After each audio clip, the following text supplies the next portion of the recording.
আপনাদের সবার পছন্দের নেক্সাস লেডিস ক্লাবের আজকের আড্ডা। আজ সম্প্রীতি আছি আমি আপনাদের সাথে, থাকবো নেক্সট 1.5 ঘন্টা। সুন্দর সুন্দর কিছু কথা বলবো, সুন্দর সুন্দর কিছু কথা শুনবো আপনাদের কাছে থেকে। জীবন কিন্তু ছবির মতোই সুন্দর। ছবিকে যখন আমরা একটা পূর্ণ দৈর্ঘ্যতা দেই, তখন তার মধ্যে সুখ দুঃখ, হাসি কান্না, বিনোদন, নাচ গান সব কিছুই কিন্তু থাকে। তখনই সেটা একটা পরিপূর্ণ হয়, একটা ব্যালেন্স হয়। জীবনটাও কিন্তু সেরকম। জীবনটাকে যখন আমরা সুন্দরভাবে ভারসাম্য রাখতে চাই, তখন তার মধ্যে আমাদের সুখ দুঃখ, হাসি কান্না, ছোট ছোট সম্পর্কগুলোর মধ্যে একটা ভারসাম্য, কর্মক্ষেত্রে একটা ভারসাম্য, এমনকি নিজের সাথেও নিজের একটা মন মানসিকতার একটা ব্যালেন্স, একটা ভারসাম্য রাখতে হয়। তখনই কিন্তু সম্পর্ক, জীবন সব কিছুই খুব সুন্দর এবং সহজ হয়ে যায়। জীবনটাকে সহজ এবং মধুর করার জন্যই আমাদের জীবনে কিছু ব্যালেন্স করতে হয়।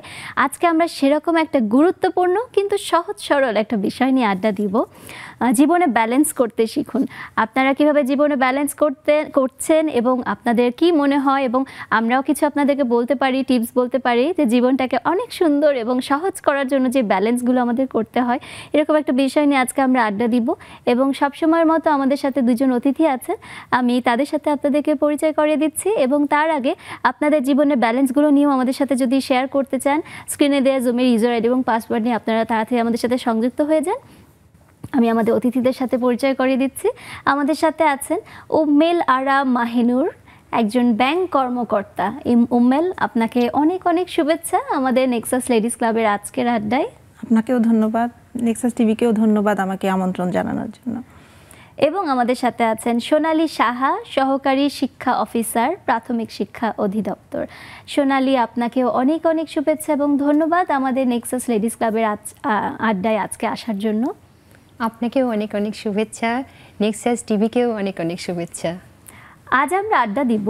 আসলে আমাদের এই নেক্সাস লেডিস ক্লাবের আড্ডাটা আমরা কখনো প্রোগ্রাম বলি না, আমরা সবসময় এটাকে একটা আড্ডা বলি। এবং আমাদের আড্ডাটা এত সুন্দর এবং এত জমে উঠে, কিছুক্ষণ পর আমাদের স্ক্রিনে জুমের অনেক আপুরাও জয়েন করবেন, তখন দেখবেন আমরা সবসময় খুব মজার একটা আড্ডা দিই, খুব সুন্দর একটা সময় কাটে। আর আজকে তো ফ্রাইডে এরকম বিকালবেলা কফি খেতে খেতে এরকম একটা আড্ডা, এর থেকে তো আর কিছু আসলে লাগেই না।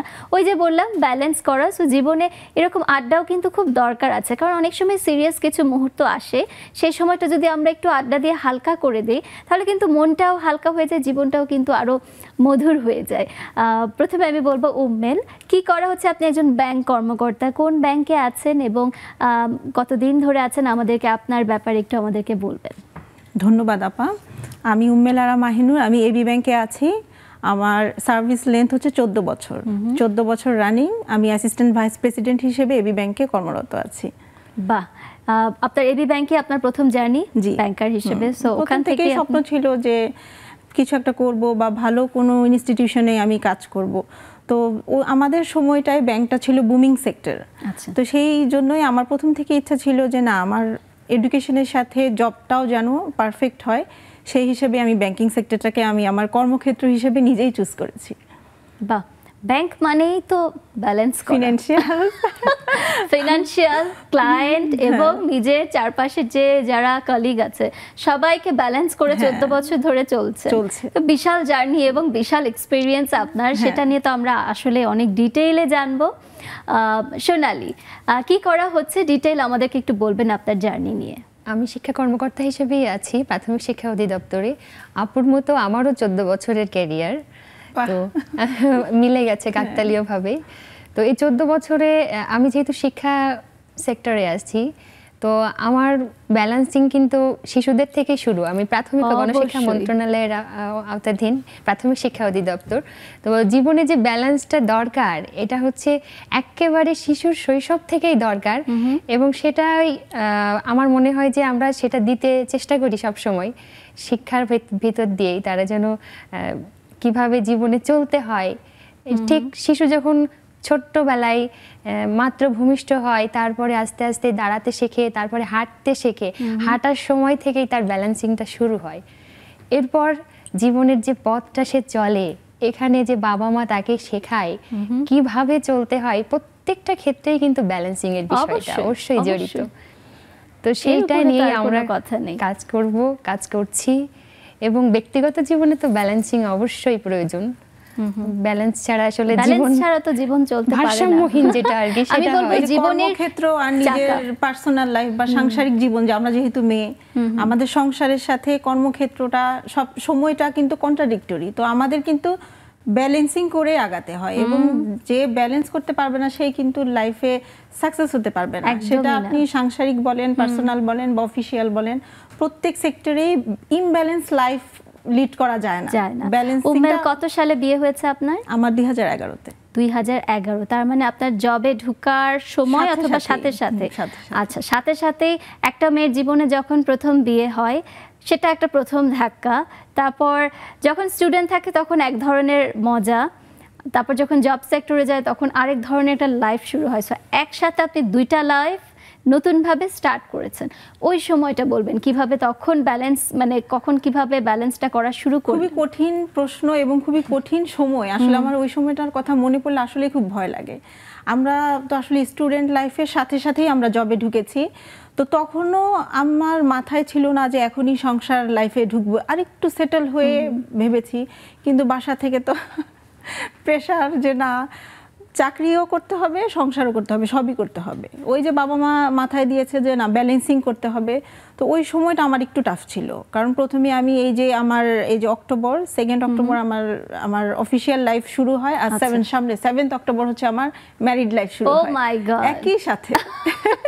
আমি অফিসে জয়েন করেছি, তখন আমি বলতে পারি না যে এর জন্য তো ছুটি পাইনি, তাহলে আমি বলতেও পারি নাই। আমার 5 তারিখে হলুদ, আমি অফিস করেছি, আল্লাহ, 6টা পর্যন্ত অফিস করে বাসায় গিয়ে তারপরে আমি আমার হলুদের অনুষ্ঠানে বসেছি। এই হচ্ছে আমার ব্যালেন্সিং। তারপর বিয়ের পর বিয়ের জন্য কোনো ছুটি পাননি? তাহলে না, আমি ছুটি পাইনি। 2-3 দিনের একটা কিছু ছুটিটা আমি নিয়েছিলাম, হয়তো বা একদিন, একটা দিন ওয়ার্কিং ডে ছিল। তো আপনার হাজবেন্ডের ক্ষেত্রেও কি এরকম ছিল, ছুটি ছিল না নাকি তার ছুটি ছিল? না, তার প্রবলেম ছিল না, কিন্তু আমার বাসায় ছিল আর আপনি বউ চলে যাচ্ছেন অফিসে। এটাই ওয়ান কাইন্ড অফ, এটাই তো ব্যালেন্সিং, যে ওইভাবেই। আর ওর লাইফ তো আর প্রথমে চাকরিজীবী, ও আরো আগে জয়েন করা, আমার মতো নতুন না। আমি তো বললামই যে 2011 অক্টোবর, 2 অক্টোবরে আমি অফিসে ম্যানেজমেন্ট ট্রেনি হিসেবে এবি ব্যাংকে জয়েন করলাম। 7 অক্টোবর আমার ছিল কাবিন, বিয়ে ছিল। তো তখন কি আপনি শ্বশুর বাসায় ছিলেন নাকি শুরুতেই আপনি নিজের মতো সংসার সাজালেন? জাস্ট আমার কাবিন হয়েছে, আমাকে উঠিয়ে নেয় নাই, উঠিয়ে নিয়েছে তারও কিছুদিন পর। তো তখন কি সংসার সাজানোর যে এই ধরনের মানে এক্সপেরিয়েন্স তো কিছুই ছিল না, তো কিভাবে তখন সাজালেন, শপিং করলেন? তখন আমার ক্যারিয়ার শুরু, আমি কিন্তু ক্যারিয়ার ফোকাস, মানে ক্যারিয়ারের চিন্তাই আমি প্রথম করছিলাম। অবভিয়াসলি 14 ইয়ার্স আপনি ভাইস প্রেসিডেন্ট হয়েছেন, মানে অবশ্যই আপনার ক্যারিয়ারে আপনি খুব ভালো একটা সাকসেসফুল ক্যারিয়ার হোল্ড করেন। মাথায়ও ছিল যে না, আমি সংসার লাইফে আরেকটু পরে যাব, আমি আগে একটু, কিন্তু সেটা হয়নি। একই সাথে আর কি দুটোই ব্যালেন্স করে করে এগিয়েছি। এবং আমার 1-2 বছর পরে আমি বেবি নিয়েছি। আমার একসাথেই মানে সবকিছু গ্রোন আপ, বা আমার যেটা সময় যদি বলি, আমার সার্ভিস লেন্থ 14 বছর, আমার ম্যারিড লাইফ 14 বছর, আমার ছেলের 12 বছর।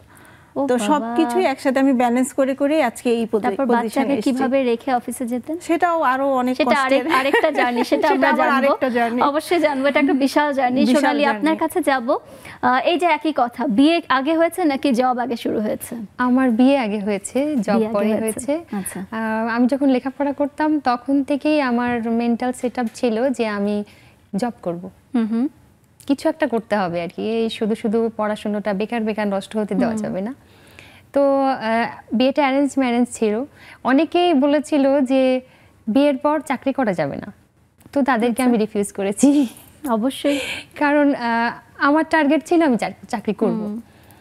তো সেভাবেই বিয়ের পর হাজবেন্ডের দিক থেকে কোনো অব্লিগেশন ছিল না, যেহেতু আগে থেকেই বলা ছিল যে আমি কিন্তু চাকরি করব। বিয়ের আগে বলে দিয়েছেন আমি কিন্তু চাকরি করব।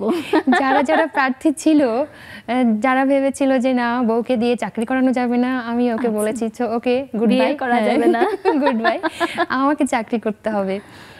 তো সেক্ষেত্রে যার সাথে এখন আমার হাজবেন্ড, যে সে এটাকে খুবই ইন্সপায়ার্ড করেছে এবং আমাকে সে এই সুযোগটা তৈরি করে দিয়েছে যে না তুমি চাকরি করবে। এটা অবশ্যই।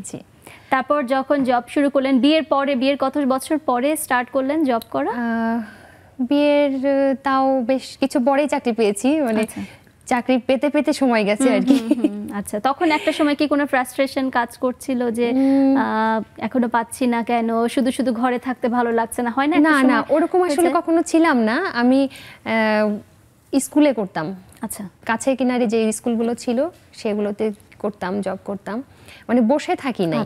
হ্যাঁ, ওর ভিতর দিয়েই চলছে। তারপরে বিভিন্ন চাকরির ভাইবা বা পরীক্ষা দিতে দিতে অ্যাটলিস্ট একেবারে শেষে এই চাকরিটা হলো, এখন যেটাতে আছি।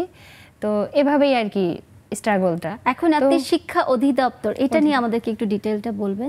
এটা আমার প্রাথমিক শিক্ষা অধিদপ্তর, এটা হলো প্রাথমিক ও গণশিক্ষা মন্ত্রণালয়ের আওতাধীন।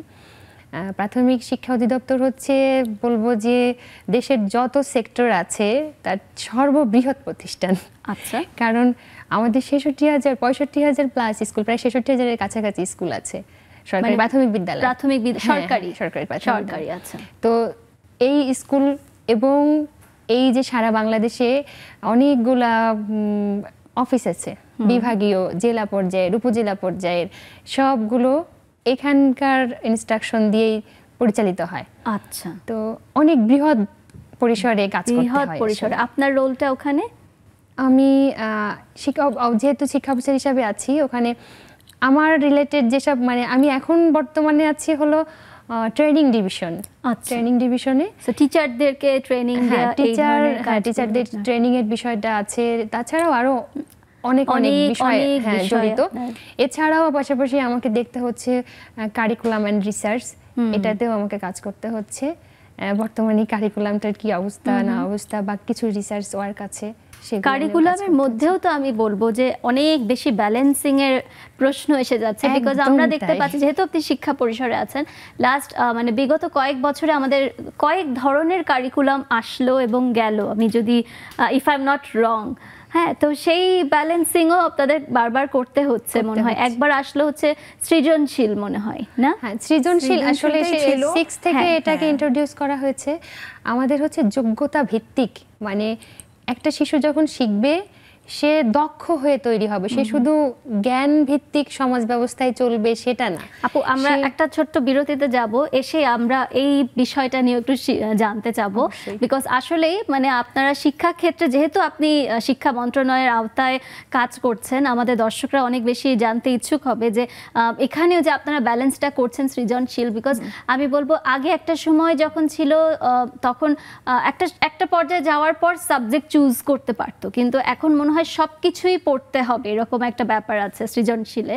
তো সেটা আমরা আর একটু ডিটেলে জানবো। দর্শক, আমাদের সাথে দুজন চমৎকার অতিথি আছেন, একজন ব্যাংক কর্মকর্তা, ভাইস প্রেসিডেন্ট, ব্যাংক সম্পর্কে আপনাদের যদি কোনো প্রশ্ন থাকে করতে পারেন। আরেকজন হচ্ছে শিক্ষা প্রতিষ্ঠানের আছেন, দুজন খুবই জ্ঞানী ব্যক্তি এসেছেন আমাদের সাথে এবং জীবনের ব্যালেন্স নিয়ে কথা বলছি।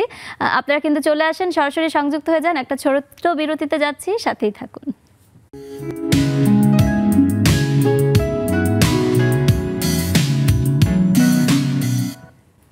দর্শক, চলছে নেক্সাস লেডিস ক্লাবের আজকের আড্ডা। আমি সম্প্রীতি আছি আপনাদের সাথে। সুন্দর একটা বিষয় নিয়ে কথা বলছি, জীবনে ব্যালেন্স করতে শিখুন। ব্যালেন্স ছাড়া কিন্তু জীবন আমি বলবো একটু ধূসর হয়ে যায়। যখন আমরা ব্যালেন্স করি তখন সেটা কালারফুল হয়ে যায়, ব্যালেন্স ছাড়া একদম গ্রে হয়ে যায়। সেই বিষয়টা নিয়ে আমরা খুব সুন্দর আড্ডা দিচ্ছি আমাদের দুজন অতিথির সাথে, এবং আপনারা জুমের ইউজার আইডি এবং পাসওয়ার্ড দিয়ে সরাসরি সংযুক্ত হয়ে যান। আমরা সোনালি আপনার কাছে থেকে শুনছিলাম যে এডুকেশন ব্যাপারে, যেহেতু আপনি কথা বলছিলেন যে এডুকেশন সেক্টরটা আপনারা প্রাথমিক পর্যায়ে যেহেতু পড়াচ্ছেন, সো সব টিচারদেরকে আপনারা বিভিন্ন ধরনের ট্রেনিং দিয়ে থাকেন। তো এখন আমি যেটা বলবো যে আমরাও এডুকেশন সেক্টরে আমিও অনেক বছর ছিলাম। সো আমি যতদূর জানি যে টিচারদেরকে আগে একটা সময় ছিল যে শুধু মুখস্থ করে পড়া, সেই ব্যাপারটা ছিল। এখন কিন্তু প্রাথমিক টিচারদের আমি বলবো কাজ আরও বেড়ে গেছে। হ্যাঁ, বিকজ পড়াশোনাটা কিভাবে আরও বেশি এঙ্গেজিং করা যায়, কিভাবে করে প্র্যাকটিক্যাল ধারণা নিয়ে এবং ক্লাসে অনেক ইনভলভমেন্টটা বাড়ানো হয়। সো সেটা কিন্তু একটা বিশাল ব্যালেন্স টিচারদের, যে বাচ্চার মেধা এবং তার কার্যক্রম দুইটার মধ্যে একটা ব্যালেন্স করে। তো সেই বিষয়টা আপনারা কিভাবে টিচারদেরকে বলেন? হ্যাঁ, খুবই সুন্দর একটা বিষয় উপস্থাপন করেছেন আপু। আসলে এই ব্যালেন্সটা করার জন্য কিন্তু এই যে কারিকুলামের যে পরিবর্তনের কথা বলছেন, এটা কিন্তু এক ধরনের ব্যালেন্সিং করা। কারণ শিশুর যখন তৈরি হচ্ছে, আগে আমাদের কারিকুলামটা এরকম ছিল যে আমরা যখন ছোটবেলায় পড়াশোনা করতাম তখন খুব মুখস্থ করতাম, চোখ বন্ধ করে এক্স্যাক্টলি বলতে হতো, ক্লাসে গিয়ে একেবারে চোখ বন্ধ করে বলতে হতো। কিন্তু এখনকার যে বইগুলো, সেগুলোতে দেখলেই বোঝা যায় যে এখানে মুখস্থ করার থেকে তাকে হাতে কলমে করে দেখাতে হচ্ছে। যেমন আমি গণিতের ক্ষেত্রে বলবো যে আমাদের যখন ছিল তখন বেশি বেশি আমরা যোগ বিয়োগ উপর নিচে পাশাপাশি অনেক রকম করে করতাম কিন্তু এখন সেগুলো রূপ চেঞ্জ হয়ে একেবারে আপনার লাইফে যেগুলো প্র্যাকটিক্যালি লাগে ঠিক সেই পর্যায়ে এসে গেছে। মানে সে বাজার করছে সেইভাবেই একটা তাকে সমস্যা দেওয়া আছে, হ্যাঁ ঠিক এভাবে সবকিছুই মানে এখন প্র্যাকটিক্যাল। কোনো এখানে মুখস্থ তো অবশ্যই করতে হবে, কিছু ফান্ডামেন্টাল জিনিস আছে সেগুলো মুখস্থর বাইরে তো হবে না। তো সেক্ষেত্রে হচ্ছে ওরা বেশিরভাগ ক্ষেত্রেই বইয়ের যে বিষয়টা হচ্ছে যে তাকে করে শিখতে হবে। এজন্য শিক্ষকদের মেন্টালিটিও চেঞ্জ করতে হচ্ছে, কারণ আমাদের শিক্ষকরাও কিন্তু সেই চৌবাচ্চার অঙ্ক বা একটি তৈলাক্ত বাঁশের সেই বানরের ওঠানামা আমরা তো অনেক আগে থেকেই জানি, ঠিক ওইখানে গিয়ে থেমে থাকলে আর চলছে না। কারণ এই প্রতিযোগিতার যুগে আমাদেরকে ঠিক আন্তর্জাতিক মানের শিক্ষার্থী তৈরি করতে হবে। তো সেই লক্ষ্যেই আমাদের শিক্ষকদেরকেও মোটিভেশন দেওয়া হচ্ছে এবং শিক্ষার্থীরা তো অবশ্যই আগের তুলনায় অনেক অ্যাডভান্স হচ্ছে, তারা এখন অনেক কিছু করতে পারে। একটা শিক্ষার্থী যে অপার সম্ভাবনার, সেটা তাদেরকে এখন দেখলে বোঝা যায়। এবং আপনার বাসাতেও আছে বেবি, দেখবেন যে মোবাইলটা তার সামনে দেওয়া হচ্ছে, তাকে তো এই বিষয়ে কোনো জ্ঞান দেওয়া হয়নি, কিন্তু সে এত অদ্ভুত অদ্ভুত জিনিস বের করে দিচ্ছে যেটা আমরাও জানি না। এটা এক ধরনের পারদর্শিতা। হয়তো আমাদের শিশুরা আমাদের থেকে আরো বেশি বেশি অ্যাডভান্স, তো এই জন্য তারা আরো অনেক দূরে এগিয়ে যাবে আমার বিশ্বাস, এবং সেটা ব্যালেন্সড ওয়েতে যাবে।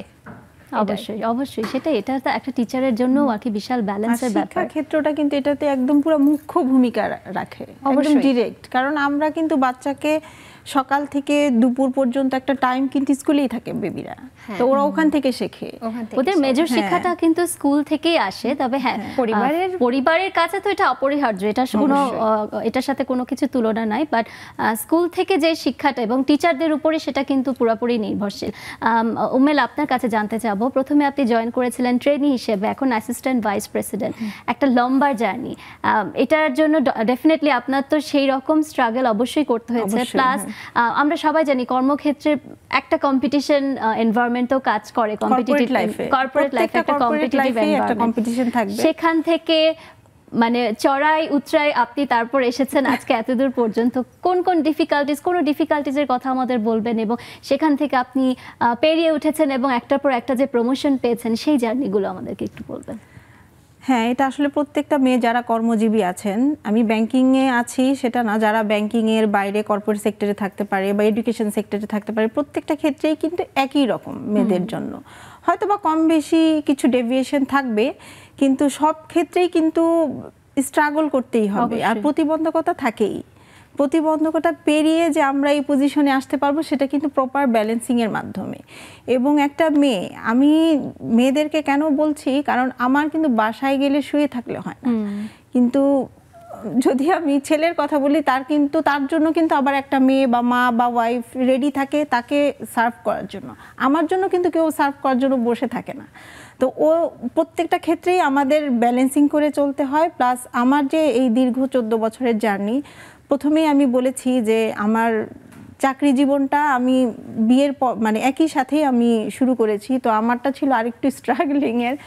আর অফিসটা যেহেতু আমার বাসা থেকে একটু দূরে ছিল, সেই জন্য আমাদের সবাই জানেন যারা ঢাকা শহরে থাকেন, তাদের ট্রাফিকটা ফেসই করা লাগে, তো ওইখানেও আমার সময় চলে যায়। তো ওই সময়গুলো আমার বেশি ব্যালেন্স করা লাগতো। আর কর্পোরেট লাইফে তো টাইম পাংচুয়ালিটি এগুলো তো সব সময় আমরা আপনাদের একদম টাইমটা একটা সার্টেন টাইম পর্যন্ত, একটা সময়ের আগে আমাদের থাকতে হয়, কাস্টমার হ্যান্ডেল করতে হয়, তাদের যেন কোনো ধরনের অবজেকশন না থাকে। আপনি বলেছিলেন যে না, এই ব্যাংকিং সেক্টরে তো কাস্টমারের যে টাকাটা সেটাও তো আমাদের ব্যালেন্সিং, তাদেরকে আমরা ব্যালেন্স করার জন্য তাদেরকে পরামর্শ দেই বা তাদেরকে আমরা বিভিন্ন ধরনের ট্রেন আপ করে থাকি। তো সব ক্ষেত্রেই আমাদের ব্যালেন্স করে চলতে হয়। আর এরপরে তো আমার বেবি হয়েছে, বাচ্চা ছোট, ব্যাংকিংয়ে নতুন ঢুকেছি, তো ছুটি ছাটা তো আসলে লাগেই, কিন্তু ওইভাবে আমরা বলতেও পারি না। মেয়েদের ক্ষেত্রে এইটা একটা বড় প্রতিবন্ধকতা, যে সার্ভিস ওরিয়েন্টেড যেই সব ইয়েতে আছে, মেয়েদের কিন্তু বাচ্চা যদি অসুস্থ হয় ছুটি কিন্তু কি বাবা নেয়, ছুটি কিন্তু মারই নিতে হয়। তো এই জিনিসগুলো আমি মনে করি আমাদের ডিফিকাল্টিস এখনো আছে এখনো। তারপরেও আমি বলবো অনেক অফিস হয়তো এখন সেক্ষেত্রে তবে আমার ওয়ার্কিং প্লেসটা খুবই সাপোর্টিভ ছিল না, তাই না? আমি এখানে প্রাউড ফিল করি যে আমি একটা ভালো ব্যাংকে আছি এবং এখানের পরিবেশটা খুবই ভালো। আমার যারা সাপোর্টিং স্যার বলেন বা আমার যে কলিগস আছে সবাই খুবই পজিটিভ মাইন্ডেড, সবাই সবাইকে হেল্প করে। সো আমার বেশি ডিফিকাল্টিস ফেস করতে হয় না, কিন্তু তারপরেও ব্যালেন্সিংটা খুবই জরুরি। আপনি মা, বউ এবং একই সাথে অনেক কাজ। খুব সুন্দর। আমরা একটু সোনালীর কাছে আগে একটু গান শুনে নেই। খুব সুন্দর সুন্দর কথা শুনছিলাম, আরো শুনবো। সোনালী, আপনি কিছুক্ষণ আগে বলছিলেন একটা গান আছে আপনার, যেই গানটা শুনেই আপনার হাজবেন্ড একদম শুনেই আপনার প্রেমে পড়ে গেল এবং আপনার বিয়ে হয়ে গেল। আমরা সেই গানটা দিয়ে শুরু করতে চাই। হ্যাঁ, সেটা আসলে একটা মজার বিষয়। যখন আমার যেহেতু অ্যারেঞ্জ ম্যারেজ, ওরা আমাকে দেখতে আসলো। দেখতে আসার পর আমি খুব ছোটবেলা থেকেই গান করি। আমার মায়ের হাত থেকে, আমার মানে হাতে খড়ি মায়ের কাছ থেকে গান শেখা শুরু। একেবারে 4 বছর বয়স যখন, তখন থেকেই গান করি। তো গান জানি বলেই বাসায় হারমোনিয়াম দেখে তারা বলল যে নিশ্চয়ই গান করা হয়। হ্যাঁ, করা হয়।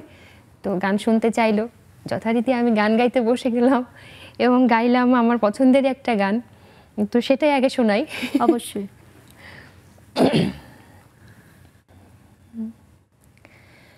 আমি শুনেছি সেদিন তুমি সাগরের ঢেউয়ে চেপে নীল জল দিগন্ত ছুঁয়ে এসেছো। আমি শুনেছি সেদিন তুমি নোনাবালি তীর ধরে বহুদূর বহুদূর হেঁটে এসেছো। আমি কখনো যাইনি জলে, কখনো ভাসিনি নীলে, কখনো রাখিনি চোখ ডানা মেলা গাং চিলে।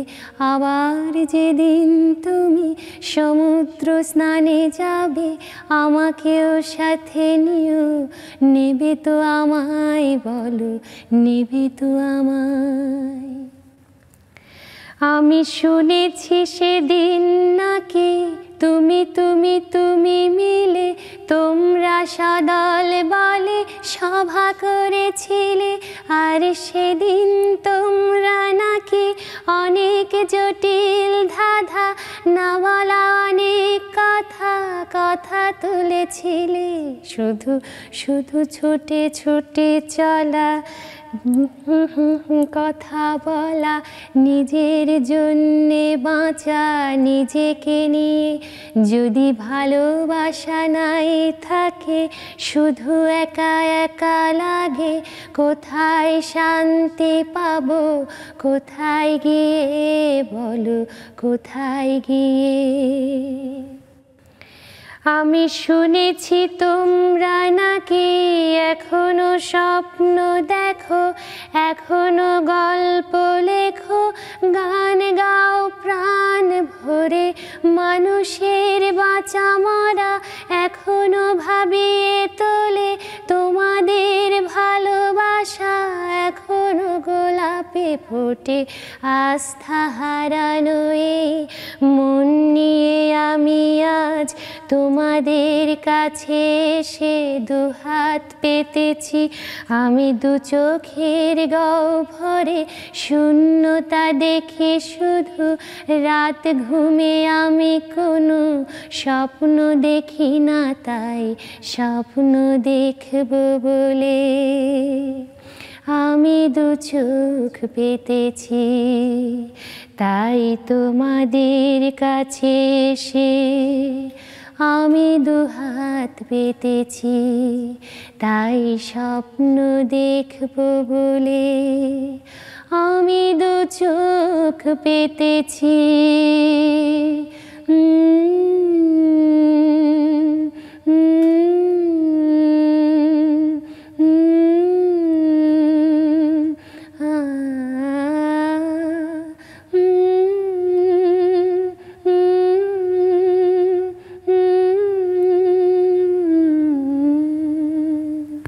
বাহ, আসলেই তো প্রেমে পড়ে যাওয়ার মতো মা। খুব সুন্দর। দর্শক, এত সুন্দর গান শুনলাম আমরা আমাদের অতিথিদের কাছে থেকে। একটা ছোট্ট বিরতিতে যাচ্ছি, সাথেই থাকুন।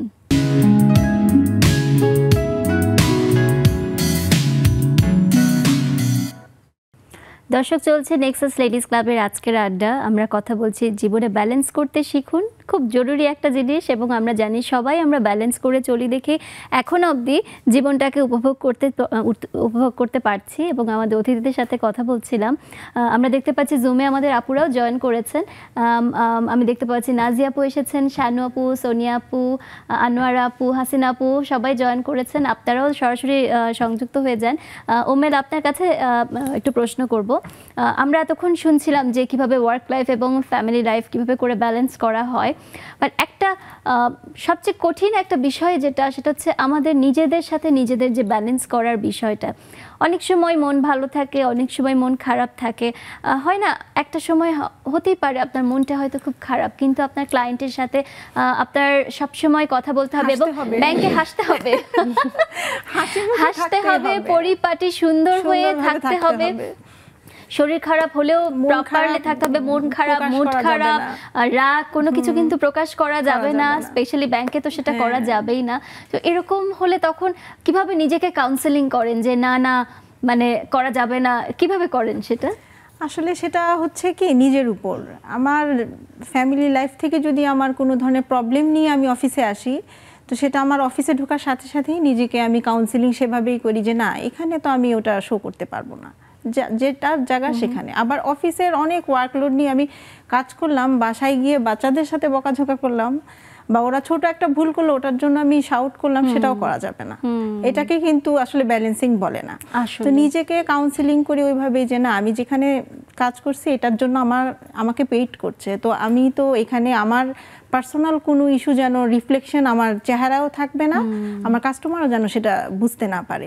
ঠিক একইভাবে অফিসের ওয়ার্কলোড নিয়ে যখন অনেক 1-2 ঘন্টা জ্যাম ঠেলে যখন আমি বাসায় যাই, তখন আমার ওই ওয়ার্কলোডটাও আমি বাচ্চাদের সাথে বা হাজব্যান্ডের সাথে বা আমার প্যারেন্টস বা আমার ইনলস কারোর সাথেই আমি ওটা রিফ্লেক্ট আমি করতে পারবো না। তো কাউন্সেলিংটা হয় কি, আমি নিজে হয়তো বা একটা ফ্রাইডে স্যাটারডেতে সবাইকে নিয়ে ঘুরতে গেলাম বা কোনো রেস্টুরেন্টে খেলাম বা নিজের জন্য কিছু কিনলাম, তো এটাই আমার হচ্ছে শপিং একটা গুড রেমেডি আমাদের জন্য। আর আমাদেরকে তো সবসময় অফিসে একটু পরিপাটি হয়ে থাকতে হয়, বা অফিসের বাইরেও যদি আমাদের কোনো প্রোগ্রাম হয় তখনও আমাদের একটু পরিপাটি হয়েই থাকতে হয়। তো ওইভাবেই আমাদের এই জিনিসটাই আমি একটু বেশি ফোকাস করি যে আমি নিজেকে পরিপাটি রাখবো। ওইভাবেই আমি নিজেকে কাউন্সিলিং করি যে না, আমি একটা ভালো চাকরি করছি, তো এইখানে আমার মুড খারাপ করার কোনো সুযোগ নাই। তো ওই শপিং বা কোনো কিছু যেটা আমার পছন্দের কাজ বা কোনো একটা প্রোগ্রামে, যেমন এই প্রোগ্রামটা, এটাও আমার একটা কাউন্সিলিংই কিন্তু একটা পার্ট, যে এখানে আমি আসলে আমার ভালো লাগার একটা জায়গা। লেডিস ক্লাবটা কিন্তু একটা ভালো লাগার জায়গা, এখানে আসলে ভালো লাগে। এই যে সব শত শত কর্মজীবী মানুষটাই যে এখানেও আছেন, আপনারা বা এই যে আমার সাথে আছেন এবং আপনাকে সবাই দেখছে, এটা কিন্তু একটা ভালো প্ল্যাটফর্ম। তো এই যে কাজের মাঝখান থেকে, এই আজকে ফ্রাইডে, এখান থেকে আমি একটু সময় বের করে নিজের জন্য কিন্তু এটা আমি দিয়েছি, নিজের জন্য এটা রাখি। এভাবেই আমি আমার নিজেকে কাউন্সেলিং করি। মানে নিজেকে প্রফুল্ল রাখা হচ্ছে সবার সবচেয়ে প্রথমে। নিজে ভালো থাকলে চারপাশটাকে ভালো না থাকলে আমি আমার লাইফকে কিভাবে ব্যালেন্স করব, আমি আমার ওয়ার্কিং প্লেসটাকে কিভাবে আমি ব্যালেন্স করব। নিজেকে তো আগে ভালো থাকতে হবে, নিজের যেটা শান্তি সেটাই করতে হবে। আসলে খুব সুন্দর। সোনালী, আপনার কাছ থেকেও জানতে চাবো যে উমেল তো সুন্দর নিজেকে একটা কাউন্সেলিং করে, আপনি কি করেন? আপনার যখন মন খারাপ থাকবে কিংবা মেজাজ খারাপ থাকবে, রাগ হয়ে আছে, বাসায় কিছু একটা হলো, কিংবা আপনার তো জব সেক্টর, এই যে এতগুলো স্কুল, এতগুলো কিছুর সাথে আপনার যে ব্যালেন্স করে চলতে হয়, নিজেকে কিভাবে প্রফুল্ল রাখেন, যে সব জায়গায় সবভাবে আপনি নিজেকে কিভাবে প্রতিস্থাপন করেন? হ্যাঁ, অবশ্যই এটা বলবো যে আমার দিক থেকে একটু বেশিই টাফ, কারণ আমি যদি কোনোভাবে টেম্পার লুজ করি, আমার সামনে যে শিক্ষক আছে, শিক্ষকের সামনে শিক্ষার্থী আছে, তাদের পরে অভিভাবক আছে, সবার উপরে ইফেক্টটা পড়বে। সো আমাকে ঠিক ওইভাবেই নিজেকে কন্ট্রোল করতে পারতে হয়, এবং সেটা আশা করি আমি ভালোভাবেই পারি। এতদিন পর্যন্ত দেখে এসেছি যে আমার কলিগরাও বলে যে তোমার মাথা অনেক ঠান্ডা। আমি এটা প্রাউড ফিল করি যে আমি ভাবি যে না, আমি রেগে যাই, খুব রেগে যাই, কিন্তু তারপরেও যখন বলে সবাই যে না তুমি অনেক ঠান্ডা মাথায় সব কিছু বলো, এটা শুনতে ভালো লাগে। আসলে হয়তো বা এই কন্ট্রোলিংটা আছে এখনো। আর বিশেষ করে আমি যখন একটু মন খারাপ থাকে তখনও কিন্তু আমি মন খারাপটাকেও এনজয় করি। কিভাবে? আমার একটু লিখতে ইচ্ছা করে, তখন আমি নিজে নিজে গান লিখি, সুর করি। আমার এই মন খারাপের সময়টাকেও আমি কাজে লাগিয়ে ফেলি, মানে ব্যালেন্সিং একটা ওয়েতে চলে আসে আর কি, যে বেশিক্ষণ মন খারাপ নিয়ে থাকা যাবে না, কিছু একটা করতে হবে। উম্মেল, আপনার কাছে জানতে চাবো যে আবার আসছে সোনালি আপনার কাছে, যে যেরকম বলেন নিজেকে প্রফুল্ল রাখা, আবার অনেক সময় যেটা হয় যে আপনজনের কাছে থেকে, পরিবার কিংবা ক্লোজ ফ্রেন্ড, এরকম অনেকের কাছে মানুষ কিন্তু ভুল করে। হ্যাঁ, তো কেউ আসলেই কোনো একটা ভুল অথবা একটা মানে অসঙ্গতিপূর্ণ কিছু একটা, অপ্রিয় কিছু একটা করলো, হ্যাঁ, এবং ভুলই করলো, কিন্তু আপনি যদি তার উপর এটা অন্যায় বলে মানে রেখেই দেন, হয়তো সম্পর্কের ঘাটতি হবে। সম্পর্কটা ব্যালেন্স করার ক্ষেত্রে অনেক সময় দেখা যায় যে চুপ থাকা লাগে কিংবা অ্যাকসেপ্ট করে নিতে হয়, অথবা এটা অন্যায়, এটাকে প্রতিবাদ করা। আপনি কোন দিকে যাবেন? প্রতিবাদ করাটা, অন্যায়কে অন্যায় বলাটা, নাকি সহ্য করে নেওয়াটা? ব্যালেন্স মানে আপনার কাছে ব্যালেন্সটা সেই সময় কি করা হয়? আসলে এটা হচ্ছে সম্পর্কের উপর, সম্পর্কটা আমার কিরকম। আমার যদি এটা একদম ফ্যামিলি হয় সেখানে তো অবশ্যই আমি প্রতিবাদ করি। হাজব্যান্ডের সাথে যদি কিছু হয় বা বাবা মার সাথে, বাচ্চাদের সাথে, সেখানে তো ওদেরকে বুঝাতে হবে। কিন্তু যদি সেটা কলিগস হয় বা বাসার কেউ না হয়, সেক্ষেত্রে তো একটু চুপ থাকতে হবে, কারণ না হলে তো সম্পর্কটা কন্টিনিউ করা যাবে না। আমি যদি রেগে গিয়ে একটা রিয়াক্ট করে কথা বলি, সেক্ষেত্রে তো সম্পর্কটা কন্টিনিউ হয় না। তো ভদ্র ভাষায় সুন্দরভাবে বুঝিয়ে বলতে হয় যে কোনো কিছুরই সমাধান হচ্ছে ঠান্ডা মাথায় রিপ্লাই দেওয়া, মাথা গরম করা যাবে না। হয়তো বা আরও 14 বছর আগে যদি আমাকে এই কোয়েশ্চেনটা করতেন, আমি এই অ্যান্সারটা দিতাম না, তখন আমি একরকম বলতাম। এটা বয়সের সাথে সাথে ম্যাচুরিটি গ্রো করে, কোথায় কিভাবে কি বলবো সেটাও আমাদের শিখতে হয়, এবং এটাই কিন্তু ব্যালেন্সিং। হ্যাঁ, আগের লাইফের ব্যালেন্সিং কিন্তু আমাদের ওইভাবে আমরা প্রপার ওয়েতে করতে পারি নাই। হয়তো বা একটা টাইম শুধু পড়ালেখাই করলাম বা খেললাম, কিছু করলাম। এখন কিন্তু ওইভাবে কিন্তু আমরা ছোট থেকে ব্যালেন্সিং করি না, বা এত চিন্তাও করি না ব্যালেন্সিং কি, সেটা হয়তো বা জানতামও না। এখন এই যে এত বছর পর প্রফেশনাল লাইফ, এই যে এত স্ট্রাগল পার করার পর এখন কিন্তু আমি বুঝতে শিখেছি। এখন কিন্তু এই অ্যান্সারটা আমার এইভাবে হবে। আগে হলে হয়তো আমি প্রতিবাদ করতাম, প্রতিবাদী নারী যেটা বলে। এখন কিন্তু আমি মা, একই সাথে একটা কর্মজীবী নারী, বা বুদ্ধিমতী নারী। সব ক্ষেত্রে আমাদের ব্যালেন্সিং করে চলতে হয়। কথাবার্তার ব্যালেন্সটাই কিন্তু বড় ব্যালেন্স। আমি যদি একটা যেখানে কথা, আমি যদি একটা ইমব্যালেন্স একটা কথা বলে ফেলি, সেটা তো সবাই সেম ভাবে নিবে না। আমার অফিস একরকম নিবে, আমার বাসার প্যারেন্টস একরকম নিবে, নিজের ভাই বোনরা একরকম নিবে, হাজবেন্ড একরকম ভাবে নিবে। আপনি আসলে আপনার বোঝা যাচ্ছে আপনি খুবই কাম, এই কারণে আপনি এত সুন্দর সাকসেসফুল এবং এরকম একটা রোল প্লে করছেন আপনার কর্মক্ষেত্রে। আমাদের একটা ছোট্ট বিরতিতে যেতে হবে। দর্শক, ব্যালেন্স নিয়ে কথা হচ্ছে এবং আপনারাও কিন্তু আপনাদের এক্সপেরিয়েন্সগুলো শেয়ার করতে পারেন। আমরা একটা ছোট্ট বিরতিতে যাচ্ছি, সাথেই থাকুন, এখনই ফিরছি।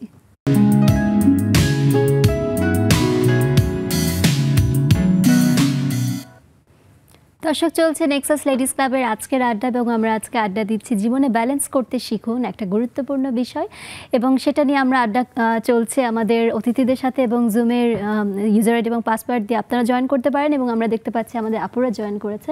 আমি প্রথমেই নাজি আপুর কাছে যাব। আমাদের প্রিয় নাজি আপু, একটু আনমিউট করবে নাজি আপু। আমরা জীবনে ব্যালেন্স নিয়ে, গুড মর্নিং আপনার ওখানে, মর্নিং, আমরা ব্যালেন্স নিয়ে কথা বলছি। আপনার কাছে আপনি যেহেতু খুব বিচক্ষণ একজন মানুষ এবং খুব সুন্দরভাবে উত্তর দেন, আমার প্রশ্ন হচ্ছে রিলেশনগুলো, আমাদের যে ফ্যামিলি, ইনলজ এবং আমাদের যে ফ্রেন্ডস অ্যান্ড যেটা আপন মানুষ, ফ্যামিলিগুলো, তাদের সাথে যখন আমরা রিলেশনগুলো ব্যালেন্স করি, তখন যদি দেখেন যে কোনো কিছু অন্যায় হচ্ছে, সেক্ষেত্রে কি প্রতিবাদ করেন, নাকি সেটা নীরবে সহ্য করে ব্যালেন্স করেন? মানে কোন জিনিসটা আপনি করেন এবং কোন জিনিসটা হওয়া আসলে উচিত, সেটা একটু বলবেন। কঠিন প্রশ্ন করলাম।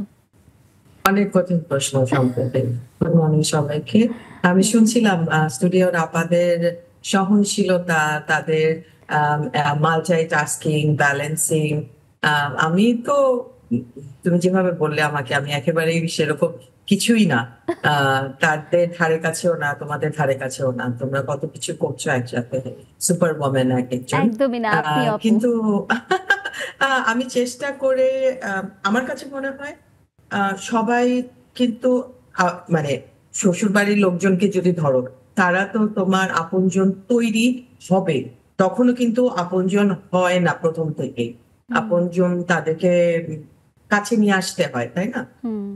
তাদেরকে তো ছাড় দিতে হবে, তোমাকে নিজেকে পরিচয় করাতে হবে, ওখানে একটা সম্পর্কের বিনিময় হয়। ওই বিনিময়টা যদি একদিক থেকে একটু বেশি হয়ে যায়, আরেক দিক থেকে যদি কম আসে, ওটাই হচ্ছে ইমব্যালেন্স। ওখানে ইমব্যালেন্স। যেখান থেকে বেশি যাবে, যে যে বেশি পেয়ে অভ্যস্ত হয়ে যাবে, সে কিন্তু মনে করবে যে হ্যাঁ, আমি আমি আমি তো বেশি পাওয়ার যোগ্য, হ্যাঁ আমি তো বেশি পাওয়ারই যোগ্য। কিন্তু যে মানুষটা বেশি দিচ্ছে, তারও যে বেশি পাওয়ার যোগ্য আছে, কারণ তো সে তো বেশি দিয়েই যাচ্ছে, সেও তো বেশি এক্সপেক্ট করবে, তাই না? দিনের পর দিন একজন মানুষ, সেখানে সেটা যদি ইমব্যালেন্স হয়ে যায় এবং সেটা যদি অন্যায় ভাবে ইমব্যালেন্স হয়, আমি যে কোনো জায়গার অন্যায়কে আমি প্রতিবাদ করি, সেটা খুব শান্তভাবে। আমার প্রতিবাদ কিন্তু একেবারে মানে মানে রণাঙ্গিনী টাইপ সেরকম না, আমি খুব শান্তভাবে, সেটা যে কোনো ক্ষেত্রে হোক, আমার বন্ধু বান্ধব বা নিজেদের আত্মীয় স্বজন, আমি খুব ঠান্ডা মাথায় তাদেরকে প্রথম প্রথম বলতে থাকি। তারা যদি না, যেহেতু আমি খুব কোয়েট ভাবে বলি, সেই কোয়েটনেসটাকে অনেকে মনে করে সেটা আমার ভদ্রতা থেকে, কিন্তু আমার কোয়েটনেসটা, সেটা কিন্তু আমার উইকনেস না। এক্স্যাক্টলি সেই উইকনেস আর ভদ্রতা, অনেকে আমাকে সেটা কনফিউজ করে ফেলে যে নাজিয়াকে তো যা খুশি বলা যায়, ও খুব ইজি গোয়িং। হ্যাঁ, কিন্তু এই উইকনেসটা নাম যখন মানুষ মনে করে ফেলবে আমি উইক, আমি কিন্তু আসলে উইক না। সেইটাই ওখানে আমি প্রতিবাদী, যে অন্যায় তুমি করছো, আমি বলে যাচ্ছি, তুমি বা আমার বন্ধু বান্ধব হোক, আত্মীয় স্বজন হোক, সে বুঝতে পারছে না, তখন I would say please give me my space, I need my space. আমি সবসময় খুব কনফ্লিক্ট সিচুয়েশনে থাকতে আমি পছন্দ করি না, সেটা যে কোনো ক্ষেত্রেই হোক। আমি মনে করি একজন মানুষের অধিকার আছে ভালোভাবে তার মন মতো করে এই পৃথিবীতে জীবনযাপন করার। সেই মন মতো তাকে, যে সবাইকে তার মন মতো হতে হবে, বা আমি আমার ক্ষেত্রে বলছি, আমার মন মতো যে সবাইকে হতে হবে, সেটা এক্সপেক্ট করাটা ভুল, একেবারেই ভুল। সেটা বন্ধু বান্ধব, আত্মীয় স্বজন, চাকরির ক্ষেত্রে, কলিগস, এটা হবেই না। সেখানে ওই ব্যালেন্সটা আনতে হবে। ওইখানে যদি অনেক বেশি অসহনীয় হয়ে যায়, তখন step aside, I would step aside. আমি অন্য কাউকে বলবো না তুমি চলে যাও, আই উড স্টেপ অ্যাসাইড। বুঝেছি আপু, এটাকে আমি মনে করি যে না আই আন্ডারস্ট্যান্ড, এবং আই রিয়েলি রেসপেক্ট আপনার ওপিনিয়নটা। আসলেই মানে আমিও অনেক ক্ষেত্রে এটাই প্রেফার করি, এবং I really respect, that's why আমি আপনাকে এই কোয়েশ্চেনটাই করলাম। থ্যাংক ইউ নাজিয়া আপু। একটু শানু আপুর কাছে যাব। শানু আপু একটু আনমিউট করবেন। কঠিন বিষয় নিয়ে কথা বলছি, এবং কঠিন বিষয়টাই জীবনটাকে সহজ করে, যে ব্যালেন্স করাটা, কিভাবে করে রিলেশনগুলোকে, সংসার, ফ্রেন্ড, কর্মক্ষেত্রে কিভাবে করে ব্যালেন্সটা করেন। সবার আগে নিজেকে কিভাবে ব্যালেন্স করেন, যে নিজেকে ভালো রাখতে হবে, ভালো রাখেন কিভাবে ব্যালেন্স করে, সেটা বলবেন শানু আপু। আসসালামু আলাইকুম, আপনাদের সবাইকে অসংখ্য ধন্যবাদ। আর মানে আমি মনে করি যে আমাদের অনেক বেশি ফাস্ট চলতে হবে, ফাস্ট হতে হবে। মানে আমার ধরেন সর্বদিক থেকে আমি যদি আগাই থাকতে পারি, আমি যদি সময়ের মূল্য বুঝি, আত্মীয় স্বজনের মূল্য বুঝি, আমার সর্বদিক থেকে কি আমার জন্য করবে ওইটা চিন্তা না করে আমি কি করব, আমি কি করতে পারি, বা আমার কতটা আগে করা উচিত, মানে কতটা করা উচিত, মানে সর্ব কাজে নিজে যদি আগায় থাকতে পারি, তাইলে মনে হয় যে ব্যালেন্স ঠিক রাখা সম্ভব, মানে সবার মন জয় করা সম্ভব, এবং সব কাজে মানে আগায় থাকতে পারলে মনে করেন যে সবাইয়ের সাথে ব্যালেন্সটা ঠিক থাকে, আত্মীয়তা, বন্ধু বান্ধবরা সবকিছু ভালো থাকে। আর নিজে আগাইয়ে থাকলে সবার সাথে আসলে সুসম্পর্ক রাখা যায়, বা সুসম্পর্ক বজায়ও রাখা যায়, এটা সম্ভব। কারণ নিজে আগাই থাকতে হবে। আমি যদি অন্যের আশায় থাকি, তাহলে সেখানে ব্যালেন্স হবে না, সেখানে দেখা যাবে যে উল্টা পাল্টা হয়ে যাবে। আমি একজনের জন্য বসে থাকলাম, সে কি করবে, সেটা সে হয়তো আগাই আসলো না, ওই কাজটা হয়তো সুসম্পন্ন বা সুন্দর হবেও না। খুব সুন্দর শানু আপু, আপনি এমনই করে যান এবং আপনার চারপাশে সবাই এরকম ভাবে আপনার সাথে সুখী থাকুক, এটাই আমরা চাই। খুবই ভালো লাগলো শানু আপু। সোনিয়া আপুর কাছে যাব। সোনিয়া আপু, আপনার লাইফের ব্যালেন্সিং নিয়ে আমাদেরকে বলবেন। শুভ সন্ধ্যা সম্প্রীতি আপু, তোমার সাইডে অনেকক্ষণ তোমার দিকে তাকায় আছিলাম। তুমি খেয়াল করছো কি? সাইডটা আসলে অনেক সুন্দর, শরতের সাথে অনেক মিলে গেছে। তুমি ডাস্টবিনে গেছো তুলে এসো। জি, যাই হোক, মানুষের জীবনে ব্যালেন্স করে চলতে হয়। দেখা গেল যে তুমি যদি ব্যালেন্স করে চলতে না পারো তাহলে তুমি ভালো থাকতে পারবে না। মানুষের জীবনে মানুষ স্যাক্রিফাইস, কম্প্রোমাইজ এসব করে চলতে হয়।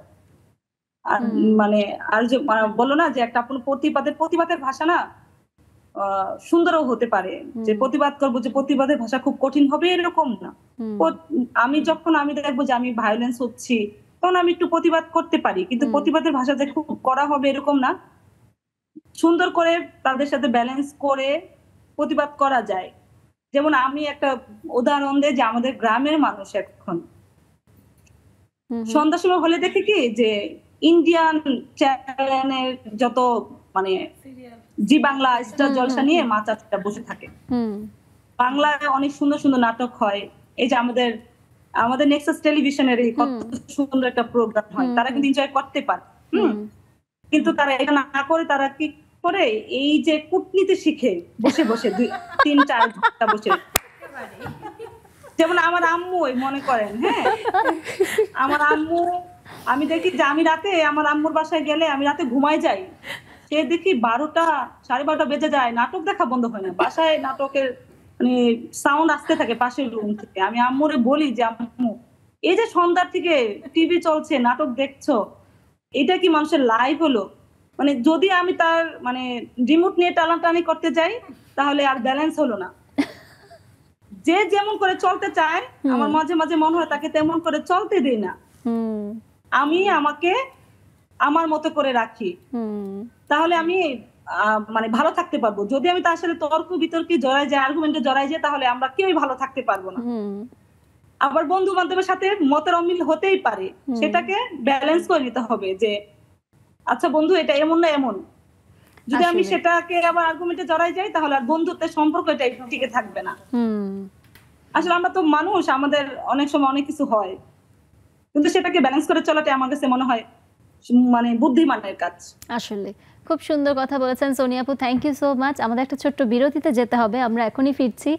তিনজনের কাছে 3 রকমের আমরা সুন্দর ব্যালেন্সিং দেখলাম, আপনারা যার যার লাইফ কি সুন্দর করে করছেন। দর্শক, আপনাদের লাইফের ব্যালেন্সিংগুলো কিন্তু শেয়ার করেন, তাড়াতাড়ি জয়েন করে ফেলুন। আমরা একটা ছোট্ট বিরতিতে যাচ্ছি, সাথেই থাকুন।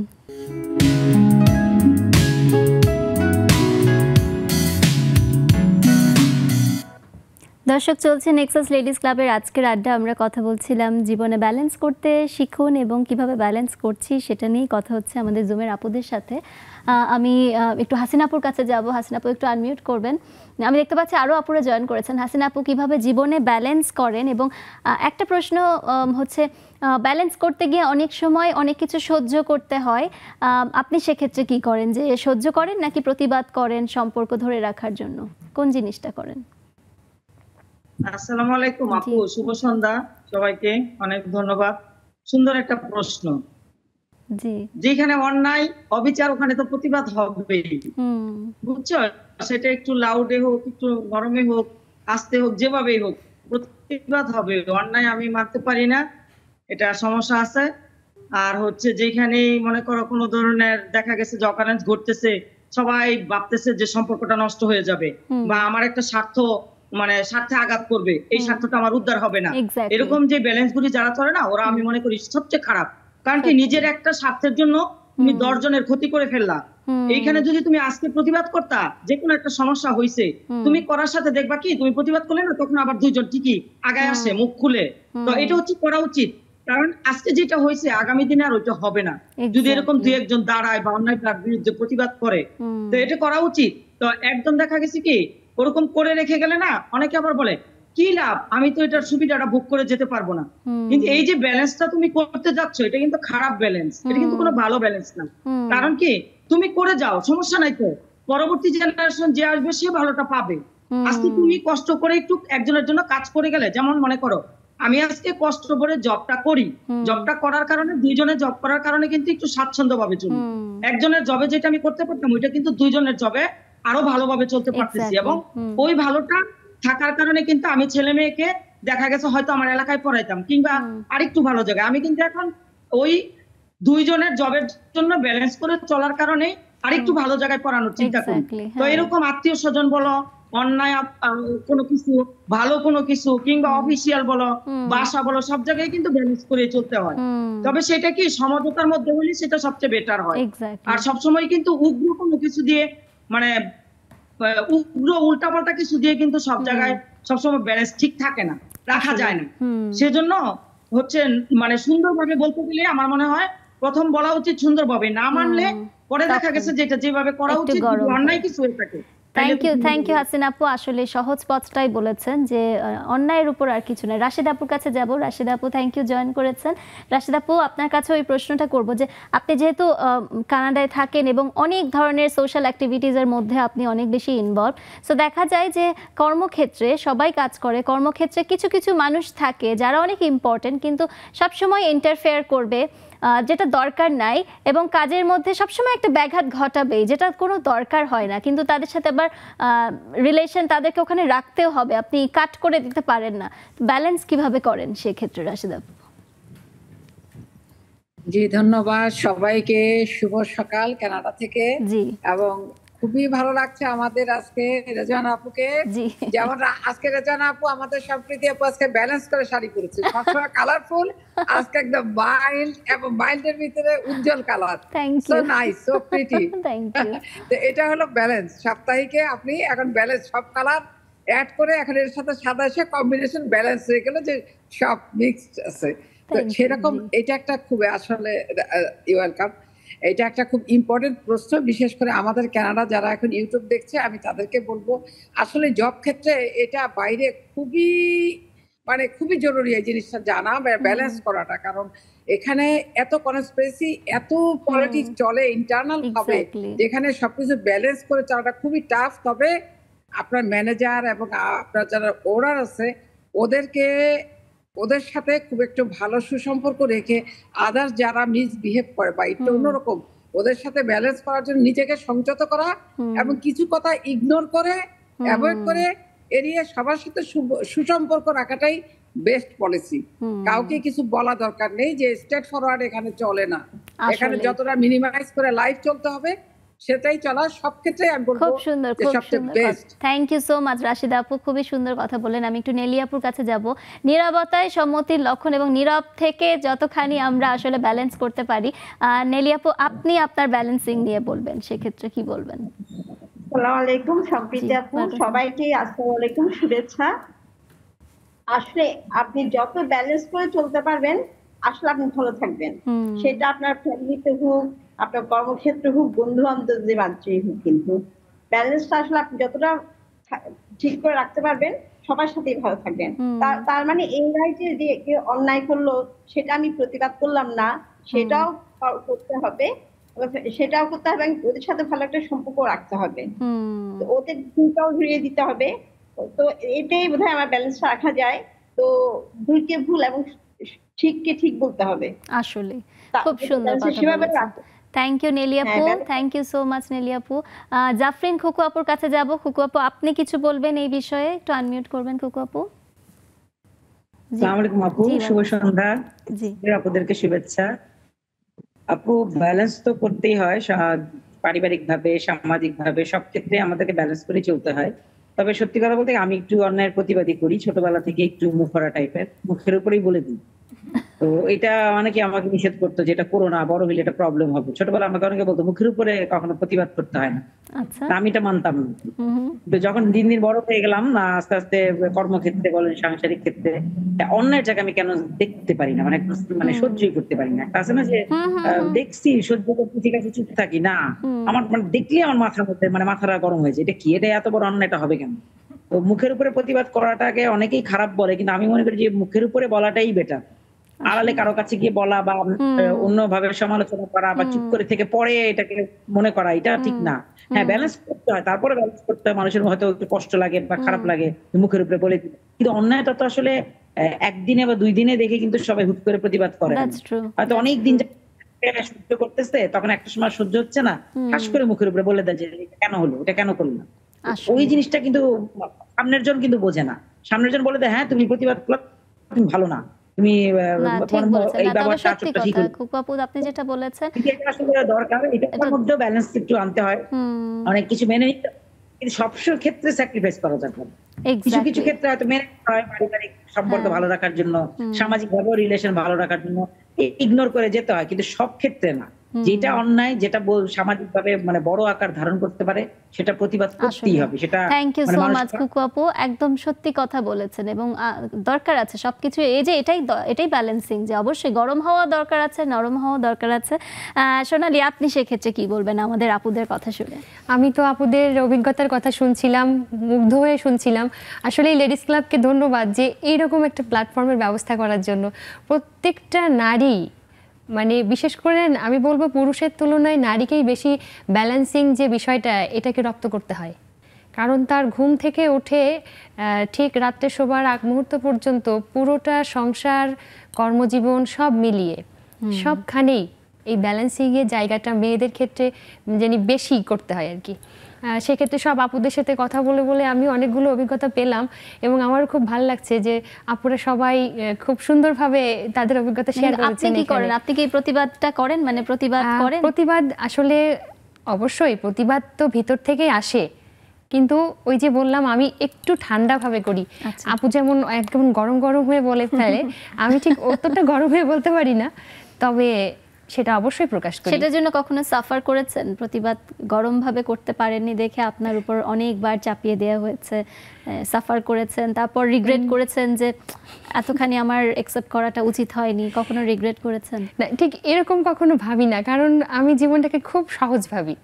যতই জটিলতা থাকুক, আমি ওটাকে কিভাবে মানে একেবারে সিম্পল করা যায় সেই ওয়েটাই সবসময় খুঁজতে থাকি। কারণ আমি চিন্তা করি যে জীবনটা এই মানে কমপ্লেক্সে থেকে তো কোনো লাভ নেই। অল্প সময়ের জন্য পৃথিবীতে আসা, এত জটিলতা সৃষ্টি করার কোনো দরকার নেই। আর সময়ের সাথে সাথে কিন্তু মিনিমাইজ হয়। প্রথমে আমি গরম হয়ে গেলে তো আসলে ব্যাপারটা হাতের থেকে চলে যাবে। সময়টা এখানে আপনি যেটা বলেছেন, সময়টা এখানে বড় ফ্যাক্টর, সাথে অনেক কিছু মিনিমাইজ হয়। দেখা যাচ্ছে আপনার কাছে জানতে যাব, আপনি যেহেতু ব্যাংকে আছেন, ক্যালকুলেশনটা আপনি মাশাআল্লাহ খুব ভালো জানি, খুব ভালো জানি, আপনাদেরকেও আমরা হেল্প করি। এক্স্যাক্টলি। সো ওই যে সম্পর্ক, বেনিফিট, মুনাফা, হ্যাঁ, এবং তার সাথে আপনার নরম গরম যে মনোভাব, সবকিছুর একটা ক্যালকুলেশন করে তারপর আপনি সেটা হচ্ছে প্রয়োগ করেন, এরকমই কি ব্যাপারটা? হ্যাঁ, কারণ এটাও কিন্তু ব্যালেন্সিং। এই যে বললেন নরম গরম, প্লাস যে আমার কাছে আসবে কাস্টমার, তার যে টাকাটা আমাদের কাছে রাখবে, সেটাও কিন্তু তাদের ব্যালেন্স। সেটাও আমরা বুঝাই যে আপনারা ব্যালেন্স করবেন, সবকিছু এক্সপেন্স করবেন না, কিছু ব্যাংকেও রাখবেন আমানত হিসেবে, আপনাদের ভবিষ্যতে এটা কাজে লাগবে। তো এটাও তাদের একটা ব্যালেন্সিং। সম্পর্কের ক্ষেত্রেও সেভাবে ব্যালেন্সিংটা আসলে খুবই ইম্পর্টেন্ট সবার ক্ষেত্রে। Thank you. আমাদের একটা ছোট্ট বিরতিতে যাব দর্শক। খুব সুন্দর কথা, এবং সবার অভিজ্ঞতা শুনতে শুনতে নিজেদেরও আসলে কিছু কিছু এনরিচ হয়। সো আমরা একটা ছোট্ট বিরতিতে যাচ্ছি, সাথেই থাকুন, এখনই ফিরছি।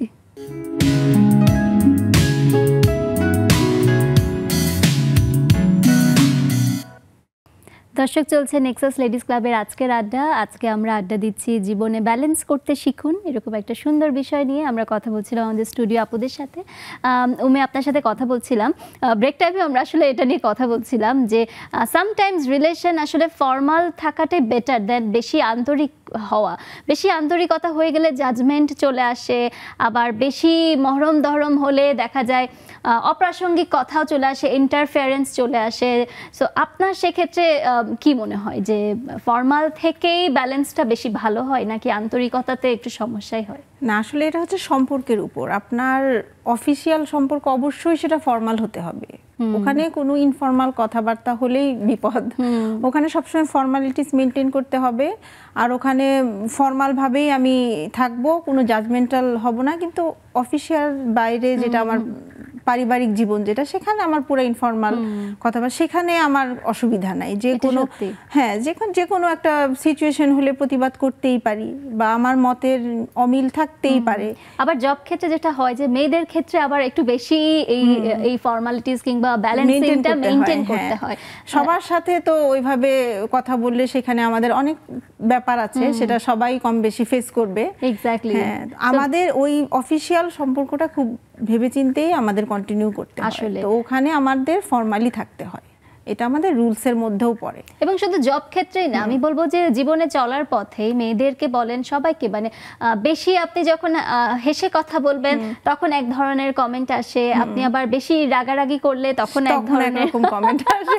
সেটা তো মেয়েদের ক্ষেত্রে বেশি আসে। আপনি কখনো শুনবেন না ছেলেরা যে বলছে ওই ছেলেটা ঝগড়া করতেছে, বলবো ওই মেয়েটা ঝগড়া করতেছে। একটু শাউটিং করলে বা একটু বেশি লাউড স্পিকিং যদি করা হয় তখন বলবে যে মেয়েটা তো অফিসে ঝগড়া করতেছে।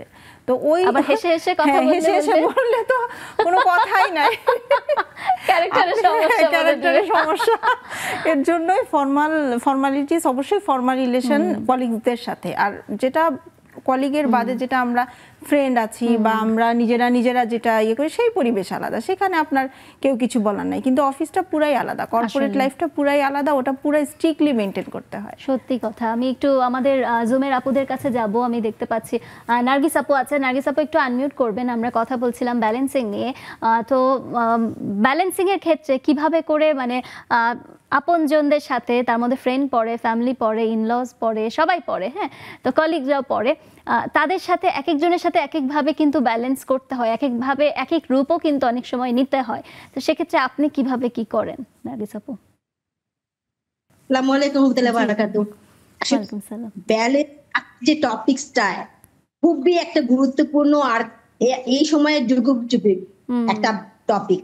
কারণ এই টপিকসটা এমন একটা যে আমরা ধরনের কাজ করতেছি না, সে ঘরে বাইরে দুই জায়গাটাই কিন্তু অত্যন্ত গুরুত্বপূর্ণ একটা বিষয়। যেমন ধরেন আমি একটু আগে ঝালমুড়ি মাখালাম, এখানে পেঁয়াজ, মরিচ, টমেটো ইত্যাদি ইত্যাদি সব কিছু দিলাম, কেটে যা সব বড় বড় জিনিসগুলো আমি করে রাখলাম। করার পর এখন ওকে বললাম যে এখন আমি তো নেক্সট সাথে বসবো, এখন তো আমি লাস্টে আর ডিস্ট্রিবিউশনটা করবো না, তুমি একটুখানি লবণ দিবা আর সরষের তেল দিবা আর লেবু দিবা, দিয়ে মুড়িটা মাখায় তুমি এটা আমাদের সার্ভ করবা। ও বলে ঠিক আছে। ও এখন ওই লবণ দিছে, সরষের তেল দিছে, লেবু দিছে, মেটে এখন আমাদেরকে সার্ভ করছে। আমি একটুখানি খেয়ে বলি কি আমার কাছে বেশি আরেকটু মুড়ি দাও আমাকে। এই যে ব্যালেন্সটা আমি করলাম, অথচ ওর জায়গায় কে বলে না আমার কাছে ঠিক লাগছে, কিন্তু আমি একটু মুড়ি নিয়ে আবার আমি মাখায় খাচ্ছি, আমার কাছেই আছে। এখন কিন্তু এই যে এইভাবে দেখা যাচ্ছে যে ব্যালেন্সটা আমাদের হয়ে যাচ্ছে, কারণ সবকিছু নিতে হবে, সবকিছু দিতে হবে। যত আয়ত্ত করতে পারবো, যত মানুষের সাথে আমরা মিশতে পারবো, ওদেরকে পরিমাণ মতন করে আমরা যত রকম সমাদর করতে পারবো, ওদের সাথে মিশতে পারবো, ওদের কি বুঝতেছে, আমরা কি বুঝতেছি, এটা যখন আমরা একভাবে দিতে পারবো এবং মিলবন্ধন আমাদের হবে, তখন কিন্তু আমাদের সম্পর্কটাও খুব সুন্দর হবে। আমরা সব জায়গায় কিন্তু সাকসেস হব। নার্গিস আপু আপনি অনেক বেশি গিভার, আসলে আপনি হচ্ছে দিয়ে ভালোবেসেই হচ্ছে ব্যালেন্স করতে, আসলে খুব সুন্দর নার্গিস আপু। আমি একটু রীতা আপুর কাছে যাব। রীতা পদ্মার আপু, আপনার ক্ষেত্রে ব্যালেন্সিং বক্তব্যটা বলবেন আমাদের কাছে।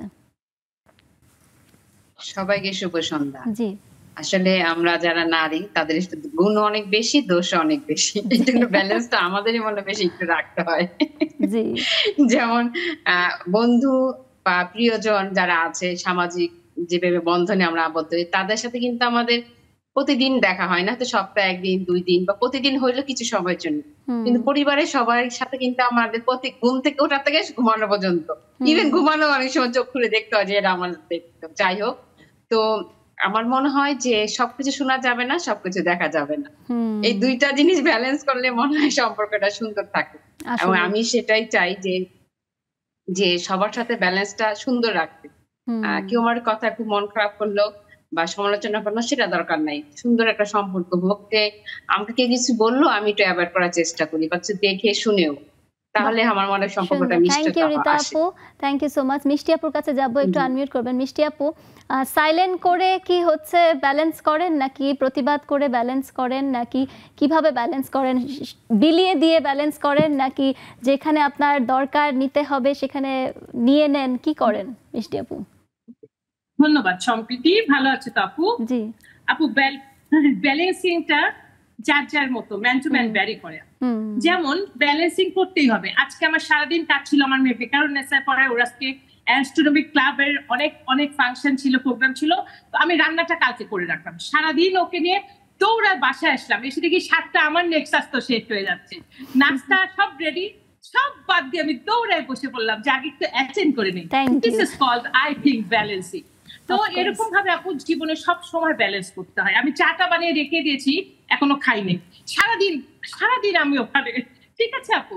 তো আর যেটা বললা যে কিভাবে কখনো সাইলেন্ট থাকতে হয় যাতে আমার কাজটা আমি কমপ্লিটলি করতে পারি। তখন যদি হাউকাউ করে কাজ হবে না।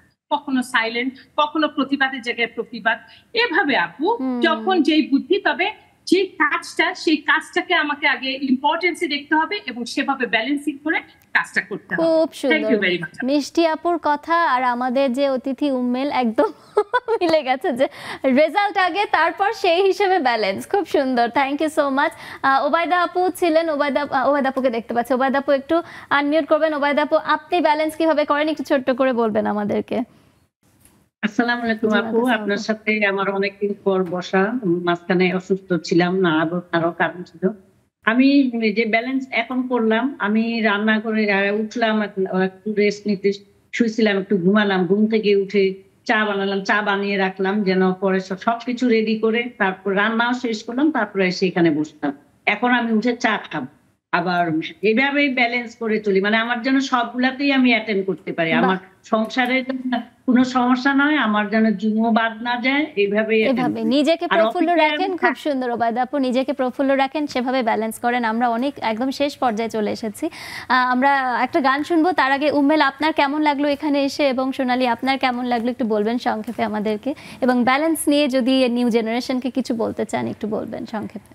এই নেক্সাস টেলিভিশনটা আমার খুবই ভালো লাগে, কারণ হচ্ছে এখানে যে মেয়েদের জন্য যে আলাদা করে একটা প্রোগ্রাম, এটা কিন্তু কোথাও নেই। যে শুধু মেয়েদেরকে নিয়ে কর্মজীবী নারী বলেন বা গৃহিণী বলেন, সব মেয়েরাই কিন্তু নিজেদের জন্য কিছুটা সময় চায়। আসলে নিজেরা এই যে কথা বলছি আপনার সাথে, এইভাবে কথা কিন্তু আমি বাসায় বলি না, বা আমি অফিসে বলে কাজ করি বা সময় থাকলে বলি, কিন্তু এই যে এত সুন্দরভাবে নিজেদের মতামত প্রকাশ, বা আপনার কাছ থেকে শিখছি, আপুর কাছ থেকে শুনলাম, জুমে অনেক আপু আছে, এক একজন কিন্তু এক এক রকম ভাবে বললো। তো প্রত্যেকটা মানুষই তো বিভিন্ন, সে এক এক ভাবে এক এক রকম ভাবে। সোনালী, আপনি একটু সংক্ষেপে বলবেন আপনার কেমন লাগলো এবং ব্যালেন্স নিয়ে কি বলবেন পরিশেষে? আমার তো অত্যন্ত চমৎকার একটা সময় গেল, মোটামুটি অভিজ্ঞতার ঝুলিতে একটি নতুন পালক যুক্ত হলো। খুবই ভালো লেগেছে আপনাদের সঙ্গে, এই এনভায়রনমেন্টটাকে আমি খুব এনজয় করেছি। ধন্যবাদ নেক্সাস টিভিকে আমন্ত্রণ জানাবার জন্য। আর ব্যালেন্সিং এর যে বিষয়টা, আমার মনে হয় সৃষ্টিকর্তা আমাদেরকে এভাবেই তৈরি করেছেন যে মুখ একটা দিয়েছেন, হাত দিয়েছেন দুটো। আসলে হ্যাঁ, ওখানটাতে যদি আমরা ব্যালেন্সিং করতে পারি তাহলে আমাদের জীবনটা ঠিক সঠিক লক্ষ্যে পৌঁছে যাবে। সুন্দর করে কথা বলেন, এভাবে করেই আমরা আসলে আপনার একটা গান দিয়ে আজকে শেষ করব। আমাদের আসলে আড্ডাটা এখানেই শেষ করতে হচ্ছে। দর্শক, আমাদের আজকে আড্ডা এখানেই শেষ হচ্ছে। খুব সুন্দর ব্যালেন্সিং নিয়ে আমরা খুব সুন্দর আড্ডা দিলাম, সুন্দর সুন্দর কথা শুনলাম, আপনাদের কথাও শুনলাম। জীবনে আমাদেরকে এভাবে করে ব্যালেন্স করে চলতে হবে এবং জীবনটাকে আরও সুন্দর করতে হবে, উপভোগ করতে হবে, বিনোদন আনতে হবে। আমরা সবসময় এভাবে করেই চলছি। আপনারা আমাদের নেক্সাস টেলিভিশনের সাথে সবসময় আছেন, থাকবেন। কাল আবার চলে আসবো সুন্দর বিষয় নিয়ে, সুন্দর অতিথি নিয়ে। আমি সম্প্রীতি আজকে এখানেই বিদায় নিচ্ছি। আল্লাহ হাফেজ। সোনালী, আমরা একটা গান শুনবো আপনার, সেভাবেই শেষ করব। আমি আমার নিজের লেখা এবং সুরের একটি গান করছি, যেটা আমি অবসর সময়ে করি, সেইটাই। আমি গান হতে চাই একলা বসে, তুমি যখন গাইবে। আমি সুর হতে চাই তোমার মনের ছন্দগুলো জানতে। আমি গান হতে চাই একলা বসে, তুমি যখন গাইবে। আমি সুর হতে চাই তোমার মনের ছন্দগুলো জানতে। আমি গান হতে চাই। আমি সব ছুতে চাই তোমার, যত আছে ভালো মন্দ তোমার ভোরের আকাশ উদাস দুপুর সন্ধে বেলার পদ্ম আমি সব ছুতে চাই তোমার যত আছে ভালো মন্দ তোমার ভোরের আকাশ উদাস দুপুর সন্ধে বেলার পদ্ম দেখো তারায় তারায় তোমারই নাম লিখেছি আজ সত্য দেখো তারায় তারায় তোমারই নাম লিখেছি আজ সত্য আমি গান হতে চাই একলা বসে তুমি যখন গাইবে আমি সুর হতে চাই তোমার মনের ছন্দগুলো জানতে আমি গান হতে